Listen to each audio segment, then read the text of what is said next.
All right, good morning, everyone. This is Cameron Walpole, and I'm the manager of tours and education here at Ashland, the Henry Clay Estate. This is another episode of Wake Up with Ashland. As we look to reopen next week, this may be our last Tuesday, but we're going to continue Wake Up with Ashland in some form. So just be on the lookout for a little bit more information about our future programming. But we do want to let you know that we are going to be opening on June 16th. We're going to be doing some outdoor tours. You can already go ahead and purchase your tickets on henryclay.org. So it's a great time to kind of get out, get socially distanced, and still get some great educational experiences. But we have a really special program today. We're joined by Kirsten Bonert and Alyssa Erickson, who are collectively the Kentucky Hempsters. This is a conversation we're going to have a little bit about the history of hemp, about where we see the hemp industry going in the future, and they're just going to tell us a little bit about their work. So I just want to say welcome to the Kentucky Hempsters. How are y'all doing this morning? Hi, Cameron. Thanks for having us. Well, we're so glad to see you. Yeah, it's so good to see you too. I can't wait until we can see each other in person. We've been doing a lot of virtual interactions of late. So I hope that you can just give us a little bit of information about your work. Tell us what you do. Sure. Awesome. Well, first and foremost, like Kirsten said, thanks so much for having us. You all have been our partners pretty much since we've been doing this. So we appreciate you all and for what you're doing with this education as well. So yes.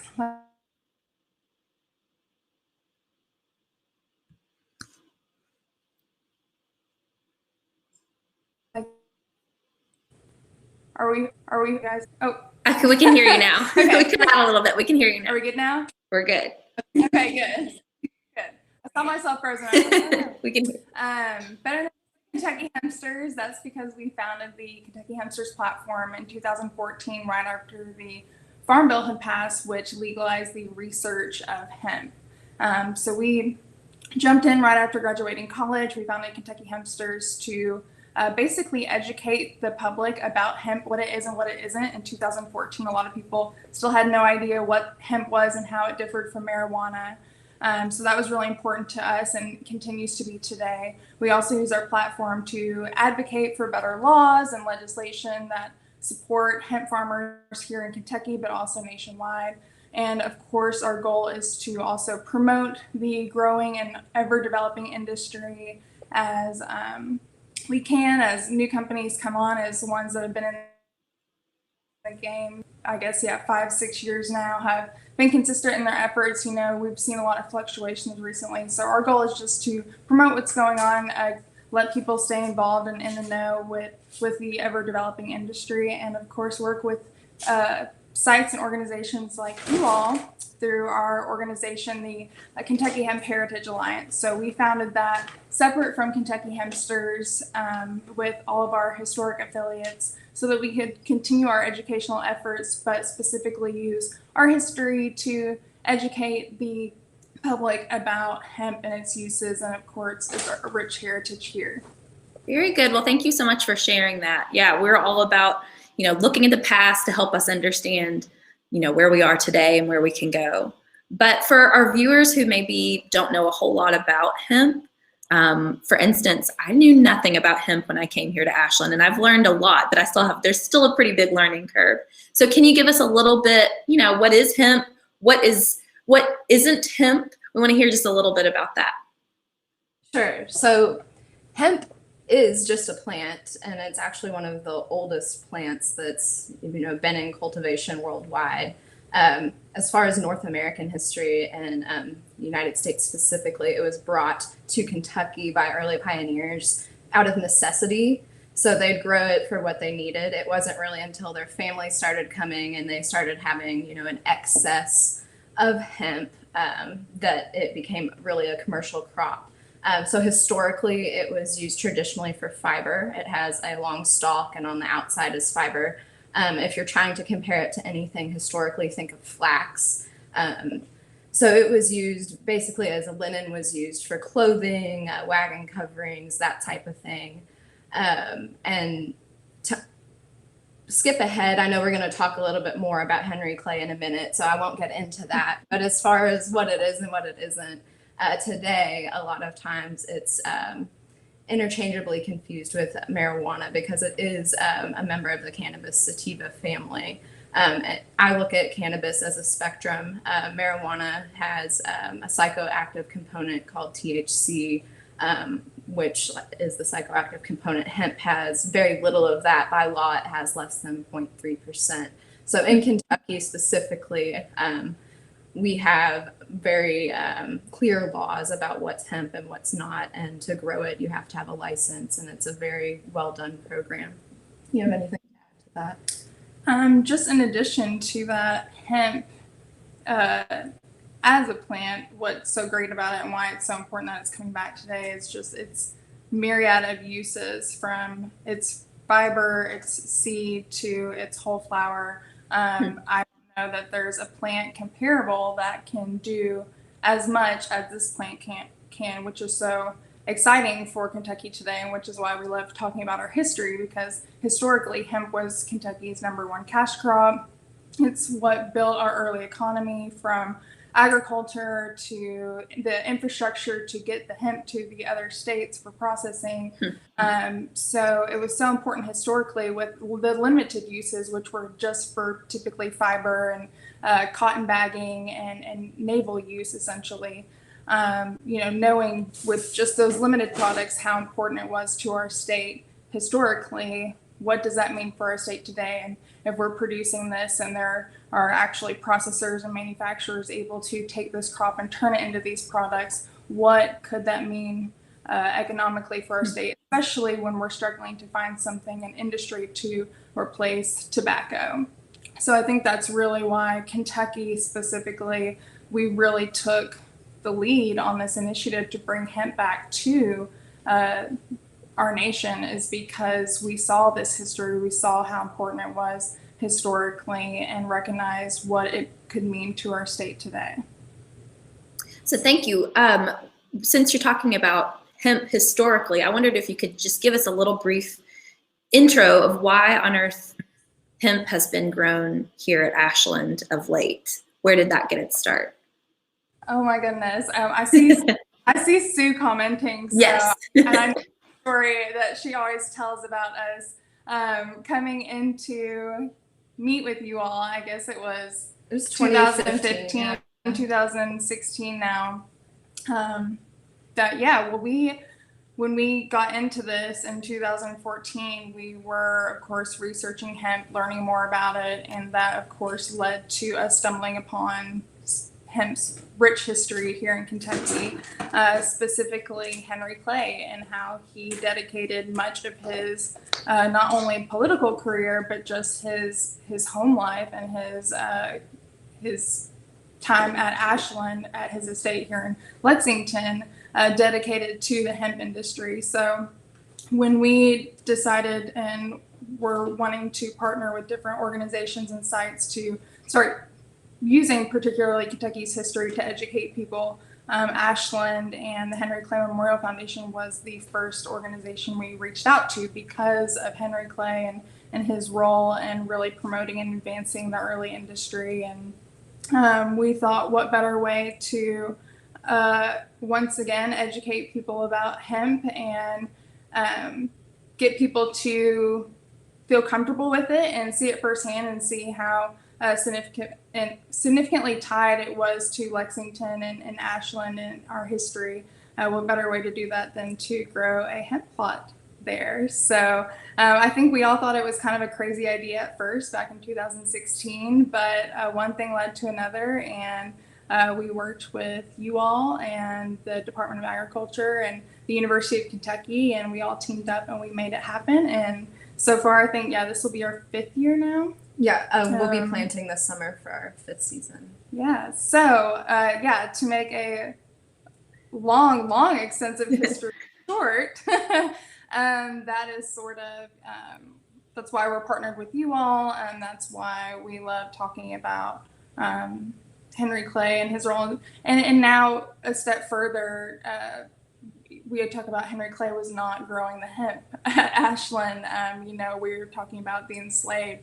He was the owner of the enslaved, and right now during this time, so as we're talking about, again, the systemic issues of slavery, and I think that's important to do too. So we're not just talking about Henry Clay and his efforts, but we're talking about the lives and the backs on which the industry and labor was actually done.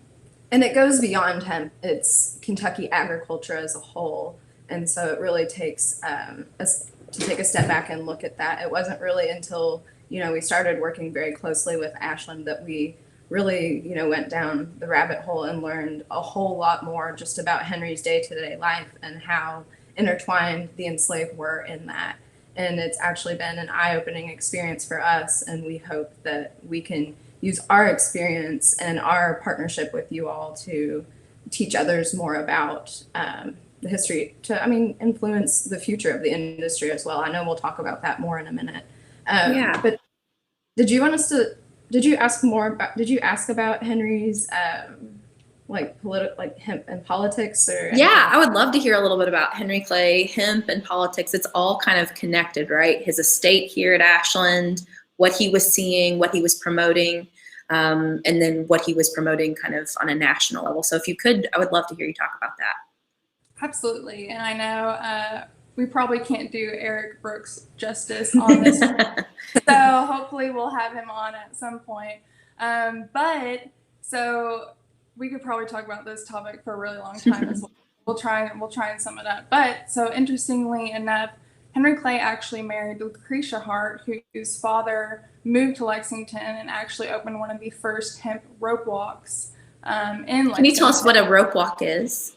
Yes, thank you. Sometimes we use it so often it's just ingrained in our head. So a rope walk was a factory for basically turning the hemp fibers into rope. So it was where the twisting, the further, twisting into rope, they turned it into thread, they turned it into the large ropes, and that's what was typically shipped to the river markets and used on shipping boats and ferries to get back and forth, and occasionally used for naval purposes. But if we look at Henry Clay's history, so Henry Clay was a huge proponent for hemp in Congress. A lot of his work was encouraging the naval usage of hemp, and that is because typically the Navy preferred Russian hemp.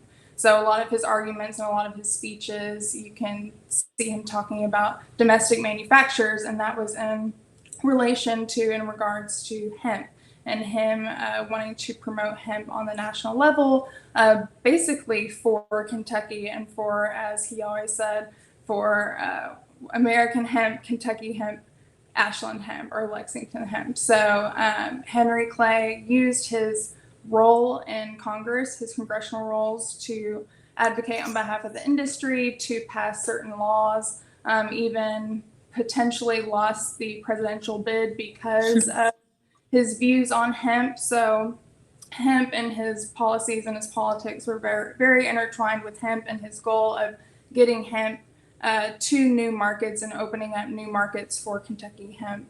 Beyond that, he was an agriculturalist himself.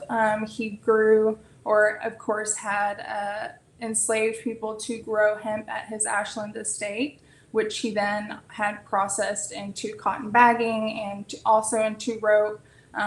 Not only was he politically advocating to get hemp into naval usage, he was trying to get his own hemp into the Navy usage as well. So a lot of his work that he did here in Lexington and Ashland at his estate, with his experimenting with different methods and writing on the subject and really becoming knowledgeable on it, was to, again, reflect his own goals of getting hemp to new markets and opening new opportunities for Lexington hemp and the industry here.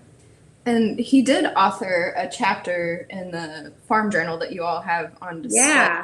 You show it on your tours. It's actually funny because when we first started growing hemp, obviously we have the relationships we do with the historic sites on the trail, but we also do grow hemp for research. So we do have a company called United Hemp Industries that partners with farmers and does consulting and all sorts of things. And early on, when we were first getting our bearings growing hemp, 2015, 2016, we actually referenced Henry Clay's research to just determine, different agricultural methods to grow hemp. It's still relevant today. I mean, it's much like the old farmer's almanac, or, looking back at your grandparents' gardening notes, or, something more like that. But it's true to its time. It's not going to change. So it's still actually really useful today. I do have a copy printed out that I will reference on occasion.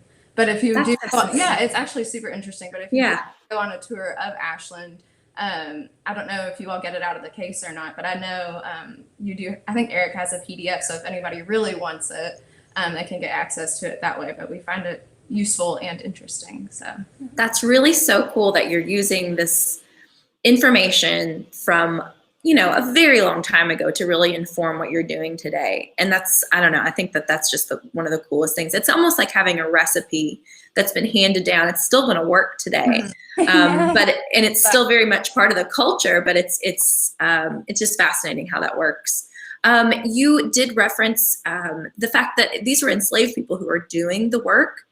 And like you said, you can come to Ashland, you can see Henry Clay's the chapter that he wrote on hemp in the agricultural textbook. You can see some farm journals, and see some of the men who were working in hemp, who were doing the hemp breaking. But I wondered if you could tell us a little bit about what that labor actually looked like. Absolutely, yeah. And I just want to touch on too, part of what we feel like is so important in our work through the Heritage Hemp Trail and the Kentucky Hemp Heritage Alliance, and partnering with sites like Ashland. We've also partnered with several others, Farmington Historic Plantation in Louisville, also the Hopewell Museum. We've done several things to really try and shed light on the history of hemp and the enslaved, and furthermore, just the integral role of Black Americans in the hemp industry and how so significantly they're tied together. And I don't know that there's any other industry that has a history so intertwined with slavery, and that's why we feel like it's so important for us to continually talk about this and use this narrative to shed light on this topic, and to honor, recognize, acknowledge, and to do what we can to just to kind of give back in that area. So with that being said, yes, hemp was very, very tied to slavery and vice versa. I know James F. Hopkins, who wrote one of the first comprehensive historical pieces on the hemp industry, said himself that had the hemp industry not been so important to Kentucky, that slavery might not have existed, at least to the extent that it did here in Kentucky. And that's a pretty significant statement, and it's very true, because hemp labor was very, very physically demanding. It was very it created an environment that was very unpleasant, oftentimes leading to various sicknesses and illnesses. And so, yeah, that's why they had slaves. They didn't want to do the work. White Americans did not want to. They brought African Americans here to do the labor that they were not willing to do, because it was so grueling and intense. Not only on the farm where you were planting, you were tending to, you were cutting, you were hand cutting typically, because it wasn't mechanized. Yeah, right. And hand cutting.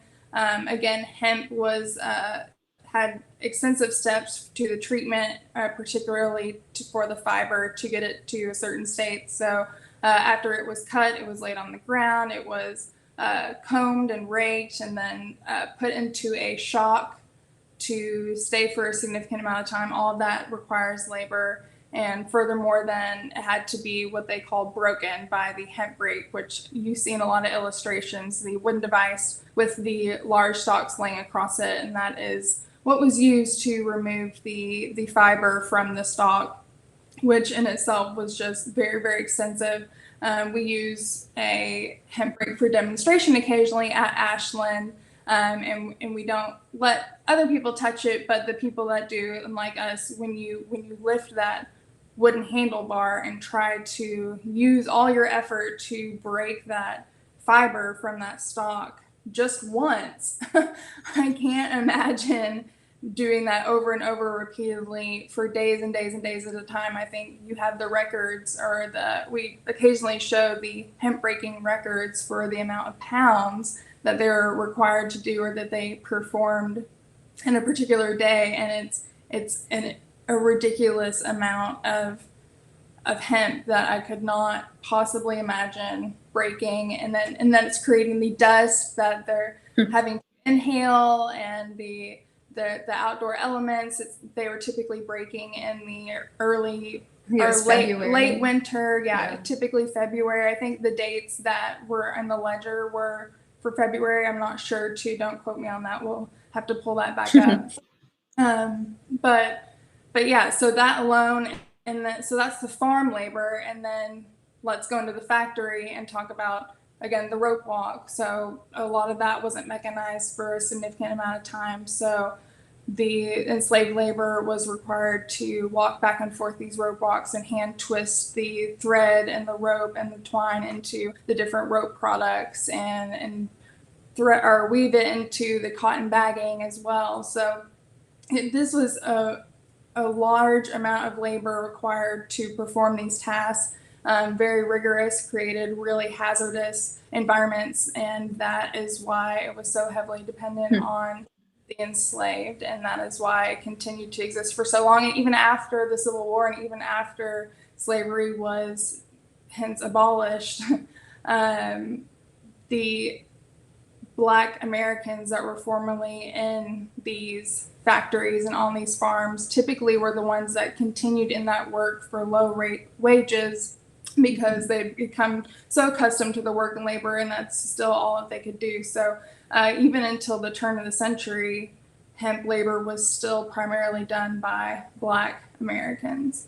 And Kentucky was in a weird place because they held so much power in the hemp industry, held so much of the hemp industry. When the turn of the century came and other states, like I believe Indiana and Wisconsin, were starting to mechanize, Kentucky actually took steps in the opposite direction. They were more interested in hand labor than actually mechanizing their harvesting and processing methods. And so they kind of were, it seemed like they were more to hold on to the hand labor methods, the enslaved or low paid laborers. And I mean, to be honest, in American agriculture today, in some situations, there are very low paid workers doing the work that white Americans don't want to do. It's a theme that's still seen in American agriculture today, and it's pretty unfortunate. And I think we touched, sorry to go ahead. No, you go ahead. Go ahead. I'm just saying that kind of brings us back to, again, the protests and everything that our nation is experiencing now, and why there are people protesting, and why this is still, we're experiencing the systemic effects of the enslavement. And that's why, again, we talk about this, because this is why there are people protesting. This is why, because of this history. And that's why we feel it's so important to talk about it and to shed light on it, and quit sweeping it under the rug and putting a Band-Aid over a wound that we keep infecting over and over again, because we can't let it heal, and it's not healing because, again, we don't want to talk about it. We're scared to talk about it. We're uncomfortable with it. And, you know, sometimes we have to do things and talk about things that make us uncomfortable in order to grow and in order to progress and become better. So we just really feel like that's important for us. And I'm glad that you all have taken steps to do the same in honoring and recognizing and acknowledging that history at Ashland as well. And for giving us the space to do that and beyond. I mean, we're really appreciative of the Traces tour that you all are doing. We can't wait to come see it. We get to see the preview, and we are looking forward to, you know, coming and experiencing it firsthand. But well, we can't wait to have you. For those of you who don't know, the Hempsters have been integral in, informing our interpretation around the history of hemp. and especially as it relates to African Americans in the hemp industry. So without their work, we would still be kind of trudging along and figuring things out, but they've really worked with Eric Brooks, our curator, to kind of expedite that process, and so we can get more information. We can include it in our tours. We can include it in our interpretation on site. And I appreciate your words that you say about the relevance of this history and why it's not just important but really vital that we confront it, that we all understand the history of slavery and how it has affected American society, especially in the agriculture industry. So you can also learn more about hemp and Ashland, not just on the Traces tour, but on our website. We do hope that you come take the Traces tour for our viewers who are watching at home right now. And that'll be operating every day that we're open. So 1:00 on Tuesday through Saturday or through Sunday, as soon as we start opening. So we're excited about that. I want to kind of look now toward the future. We are able to kind of understand the history of hemp. We know about what's happening in hemp in our present moment, but I want you all to talk a little bit about, let's look at the year 2030, 10 years from now. Where do you hope the hemp industry is, and how do you hope that Americans are kind of interacting with hemp? Well, I'll start by saying just even 5 years ago when we started this, we always would start all our talks and conversations about, hey, raise your hand if you know what hemp is. And a couple people would raise their hands in the room. And today when we do that, it's, the majority of the room that at least has heard of hemp or knows that it's not marijuana. And that's a huge step. And honestly, I think I speak for both of us, could never imagine the industry being where it was today, or as many people being aware of what hemp is, or CBD, more so than hemp, unfortunately. But that was the next point I was getting to, is the main focus of the Kentucky hemp industry right now has been CBD. We're starting to see a shift in that. And that's, the theme I see for the future. It was Kentucky's history. And, that's CBD and the cannabinoids are just one, useful portion of the plant of thousands. And so what I'm really excited to see, are the plastics and the hemp wood plastics products. Can you talk a little bit about that? I don't think most people associate hemp and plastic. So anything plastic can be made from hemp, or I'd like to think so. A lot of the plastic products you see today are made from a process called injection molding. And so the hemp, I don't know the science behind it, but I know the science has been done. But there's little pellets available, much like the plastic pellets you see that go into injection molding. And it's the same process.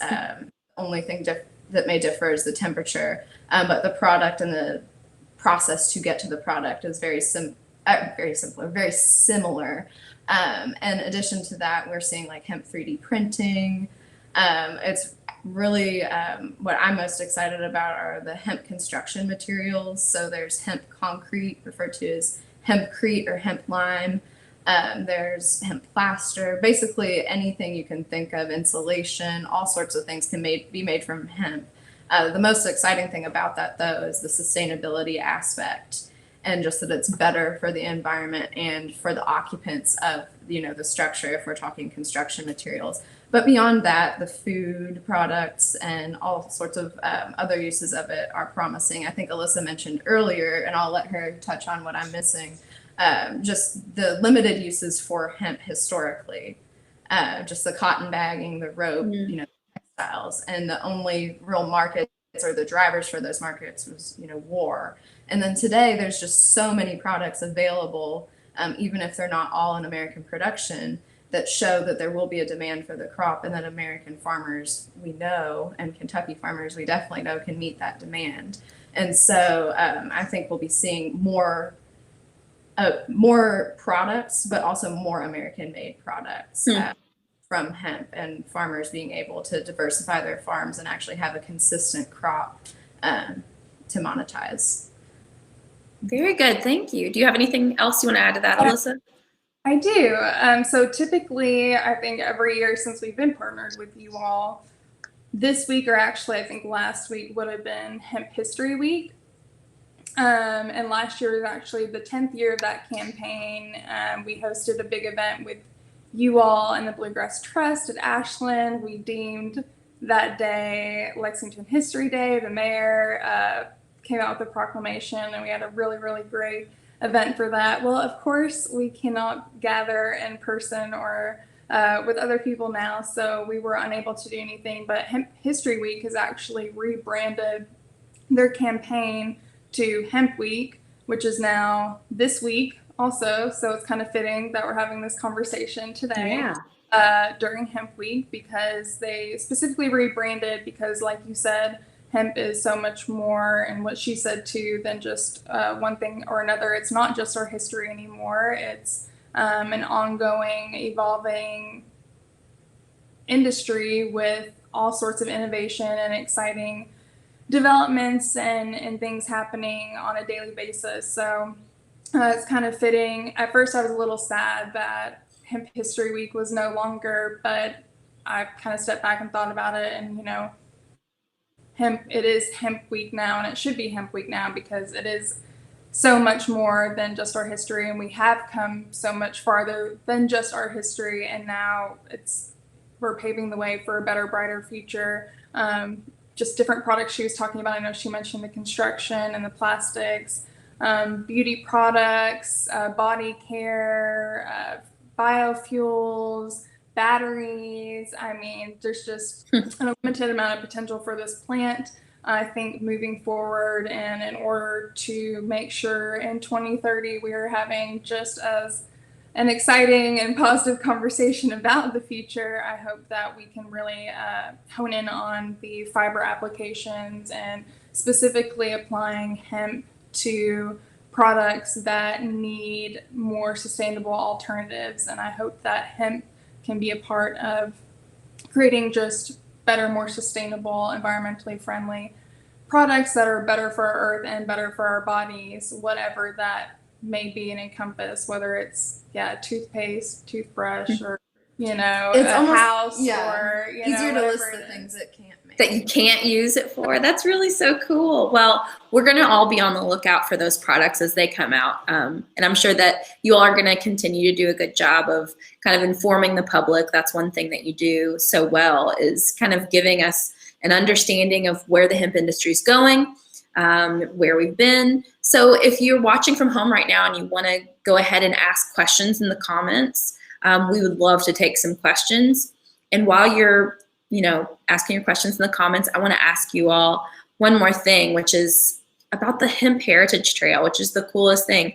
I want you to talk about how our visitors can actually come to Ashland this summer and see the process of hemp growing. Tell us a little bit about that. Oh my gosh, let's see. What do you have? Sorry, I'm trying to figure out the camera. No, it looks good. So this is the Heritage Hemp Trail, of which Ashland is featured on and has been a partner of since its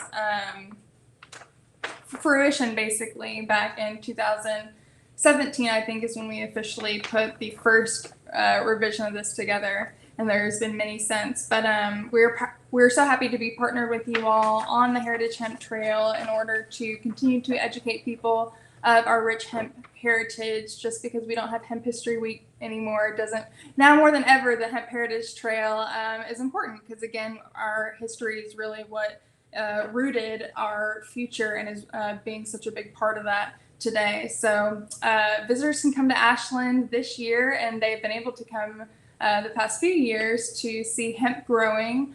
We are going to be planting hopefully sometime later this week, if not early next. A little bit of a late planting this year, but it'll actually be great because hopefully social distancing will be coming to an end by then. And so visitors will be able to come and tour the house and take the Traces of Slavery tour, and then come see the hemp growing at some point throughout the season.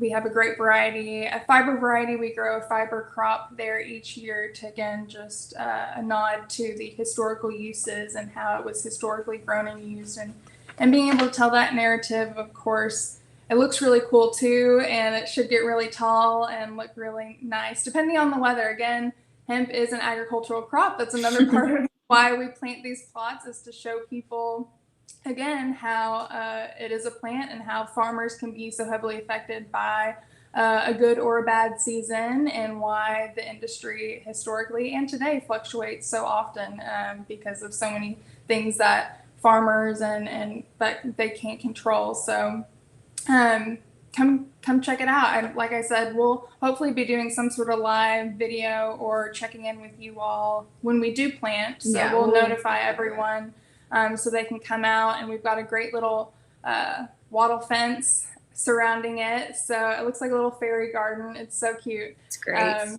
For visitors to be able to come and see it right when you drive in the park. What's it called? Yeah, the parking lot. Yeah. It's been so long since He's been out of the house. Yeah, after you take your tour, you can pick up a Heritage Hemp Trail map. It's on hemp paper. It's just a self-guided tour around central Kentucky. There's 20 stops on it. This summer, once we've planted all our hemp plots, including the one at Ashland, we'll have, I believe, 5 different hemp plots altogether. And like Alyssa said, it's a good social distancing activity. I know myself, I prefer to social distance sometimes.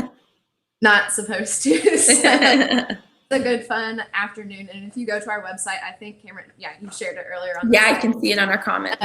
There's a link to the Heritage Hemp Trail, and if it makes more sense, we'll put another link in the comments in a bit. But Alyssa actually took the time and went through and made an itinerary for the trail. So she split it up into a couple like days or a couple little spurts, so you don't have to do it all at once. So just like you can take the bourbon trail, right? You can go and sample bourbon. You can actually go and see a tour of central Kentucky and the hemp industry. Except you don't have to be 21. That's right. To like bourbon. That's right. And the trail part's free, but we do encourage you to support our historic affiliates. That's the reason why we do it. We want to get more people to our historic partners and draw more people in to learn about hemp in the historic sense, so that they're more prepared to learn about it in the future sense. We don't want people's first hemp experience to be a dare class. We'd rather it be a tour. Right. Yeah. Which we have been, again, so fortunate to be able to do with you all, and teaching at Living History each year.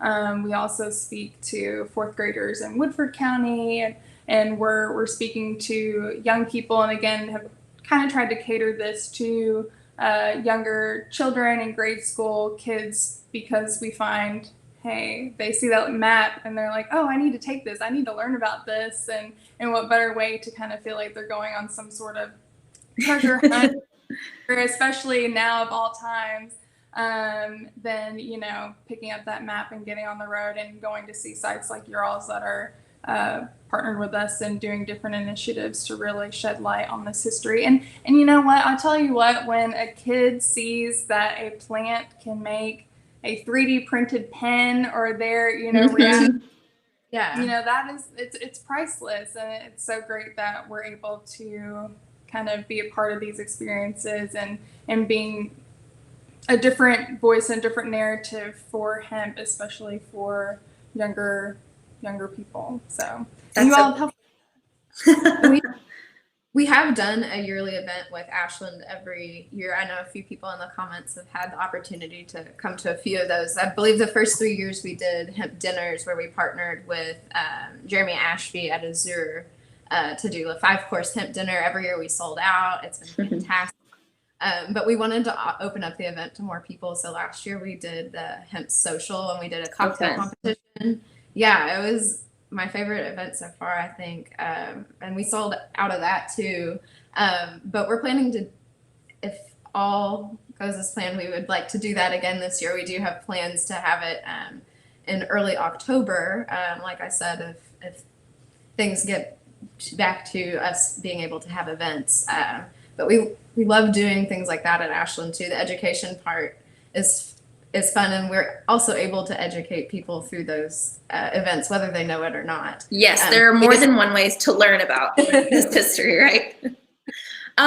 Speaking of the future and the future generations, I want to actually share one of the comments that we have from Julie Brock, who says that it's great to see women in agriculture. So she wants to know what your backgrounds are. I think she might be a little surprised.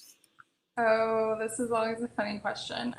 So neither one of us have backgrounds in agriculture. However, we are Kentucky born and raised. So I think just when you're born in Kentucky, you have a little bit of farmer in you, a little bit of. So we met at Murray State University. I was actually graduated in public relations and mass communications. So that is my background. And I'm from Louisville, and I went to Murray for college, and my background was nonprofit management and criminal justice. So You're kind of using all of these, though, in different ways. Yeah, You're using your backgrounds, right? Yes, Yeah, we've done a number of internships in agriculture, and after we graduated in 2014, we worked with farmers across the state, and feel like we have at least. Oh, we have had a crash course in agriculture. We just are not formally educated in agriculture. I learned how to drive a tractor really quick in 2015. Alyssa and I did. We do grow research plots across the state. This year we're just sticking to the historic plots because we have something else we've been working on that we hope to announce in the near future. Okay. We grew all different types of hemp and planted it and did research. It was actually really interesting and fun. There's not a ton of women in agriculture. We hope to change that. We hope to show people there's more opportunities, and I think diversifying Kentucky's farms will provide opportunities not only for women but for just younger generations to get back to the farm.